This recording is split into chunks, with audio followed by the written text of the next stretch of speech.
नमस्कार, बहुत स्वागत है आपका।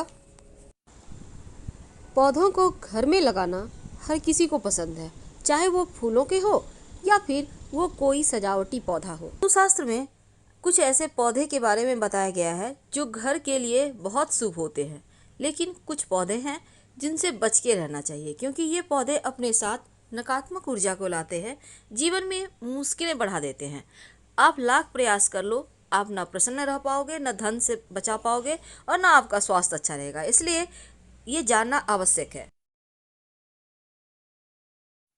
कहते हैं घर में पेड़ लगाने से हरियाली आती है और घर में रहने वाले लोगों का स्वास्थ्य अच्छा रहता है। लेकिन क्या आपको पता है, वास्तु के अनुसार कुछ पौधे बहुत शुभ होते हैं और घर में लगाते ही आपका भाग्य का साथ आपको मिलने लगता है, बरकत चली आती है। और उनमें से पहला पौधा है अनार का पौधा। कहा जाता है जिस घर के मुख्य दरवाजे के ठीक सामने बाहर में अनार का पौधा हो, ऐसे व्यक्ति का स्वास्थ्य भी अच्छा होता है और कर्जों से मुक्ति मिल जाती है, घर में समृद्धि आती है। हल्दी का पौधा। अगर हल्दी का पौधा आप अपने घर के गमले में भी लगाते हैं तो नेगेटिव एनर्जी आपको परेशान नहीं करती, और हल्दी में अगर फूल आ जाए तो इसका मतलब है कि आपके जीवन में खुशहाली अब बस आने वाली है। अपराजिता, जिसको हम कृष्ण कांता भी कहते हैं, नीले रंग का पुष्प लगता है और इस पुष्प को भगवान श्री हरि ही नहीं बल्कि भगवान श्री कृष्ण, शिव जी और गणेश जी, माँ दुर्गा को भी अति प्रिय है। लाल रंग का गुलाब। वैसे तो गुलाब का पुष्प आप कभी भी कहीं भी लगा सकते हैं, लेकिन माना जाता है घर के अंदर लाल रंग के पुष्प नहीं लगाने चाहिए पौधे। घर से बाहर आप छत पे, बालकनी में या खुले स्थान पे लगा सकते हैं। नारियल का पौधा। कहते हैं जिस घर में नारियल का पेड़ लगा होता है उस घर के लोगों का मान सम्मान दिन दूनी रात चौक बढ़ता चला जाता है। लेकिन व्यवस्था ये करना है कि नारियल का पेड़ आपके घर के कहीं विपरीत दिशा में ना हो, यानी आप उसको हमेशा दक्षिण पश्चिम साइड लगाएं कि नारियल का पेड़ ऊंचा भी हो जाए तो वास्तु दोष ना लगे। तो समझ के लगाएंगे। अब हम अगर एक खास पौधे की बात करें तो वो है आकड़े का पौधा, जो भगवान गणेश जी का पौधा भी कहते हैं और शिव जी को अति प्रिय है।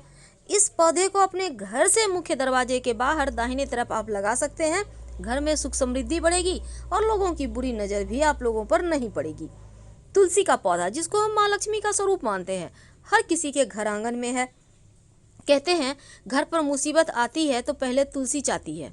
कहने का तात्पर्य अपने ऊपर ले लेती है आपके आने वाली मुसीबत को और कम कर देती है, तो नुकसान कम होता है। तुलसी के पौधे हमें से अपने घर के उत्तर पूर्व में लगाएं।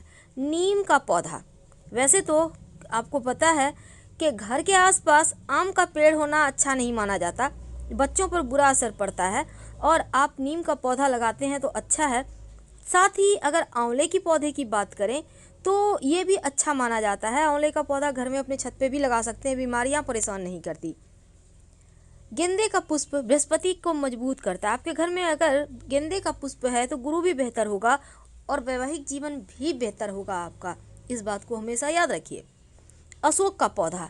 जिस घर में अशोक का पौधा होता है उस घर की शोक, दुख, दरिद्रता, परेशानी सब समाप्त हो जाती है। बच्चों की बुद्धि भी तेज होंगे और पैसा भी टिकेगा अगर अशोक का पौधा आपने लगा लिया है तो। अब ये है पीपल का पौधा। घर में ना तो लगाएं, पूजा करने के लिए भी गमले में भी ना लगाएं। पीपल और बरगद का पेड़ भूलकर भी मत लगाइए। आप पास के किसी मंदिर में लगा सकते हैं अगर आपके घर में है तो हटाकर।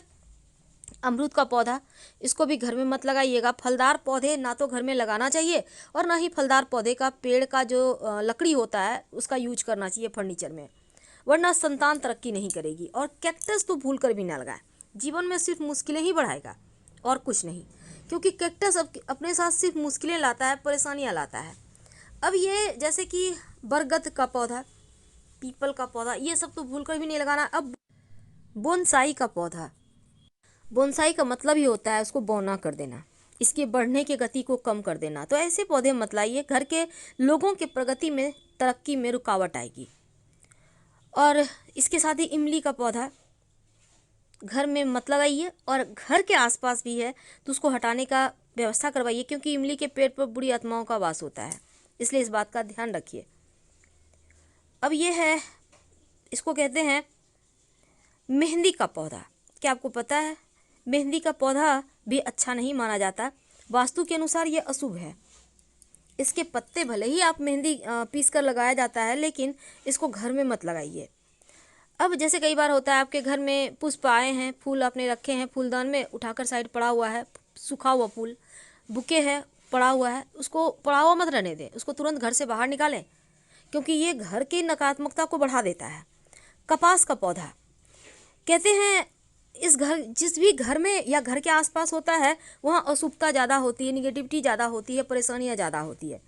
बरगद का पौधा का छाया भी आपके घर पर ना पड़े, ऐसी व्यवस्था करें, वरना जीवन में मुश्किलें बढ़ जाएगी और फिर आप हाथ मलते रह जाएंगे। अब यह है आम का पौधा। फलदार पौधे कभी मत लगाएं, आम हो, अमरूद हो, ये सब पौधे आपके जीवन की परेशानियों को बढ़ाते हैं, तरक्की को रोक देते हैं। वैसे बहुत सारे लोग अभी शौक के तौर पर बैम्बू ट्री लगाते हैं। क्या आपको पता है पहले ज़माने में बैम्बू ट्री घर से कहीं बाहर लगाया जाता था और जो सबसे बुजुर्ग आदमी होता था गांव का वो लगाता था, क्योंकि इसके पीछे भी बहुत सारी मान्यताएं थी। अब उन मान्यताओं को लोग छोड़ रहे हैं, पर अपनी परंपराओं को निभाना हमारा फर्ज है। तो ये बैम्बू ट्री भी घर में ना ही लगाएं तो अच्छा है, संतान की तरक्की रुक जाएगी, ध्यान रखिएगा। और फलदार पौधे तो भूलकर भी ना लगाएं। घर आंगन में, बगीचे में तो लगा सकते हैं, पर घर आंगन में आम का पेड़, अमरूद का पेड़, ये सभी चीज़ें ठीक नहीं होता है, संतान पर इसका असर पड़ता है। और ना ही इन पेड़ों के जो लकड़ी होती है इसका यूज करना चाहिए घर में फर्नीचर वगैरह बनाने में। इन बातों का ध्यान रखें और खुशहाल जीवन जिए। तो हम आपसे विदा लेते हैं। जानकारी अच्छी लगे तब वीडियो को लाइक कीजिए, चैनल को सब्सक्राइब कीजिए और अपनों से शेयर कीजिए। धन्यवाद। यहाँ बहुत कष्ट है, कर्जा भी बढ़ गया, तकलीफें भी बढ़ गई, बहुत दुख भी बढ़ रहा है, कहीं परिवार सही नहीं चल रहा है, तो प्रयास करते रहा करो।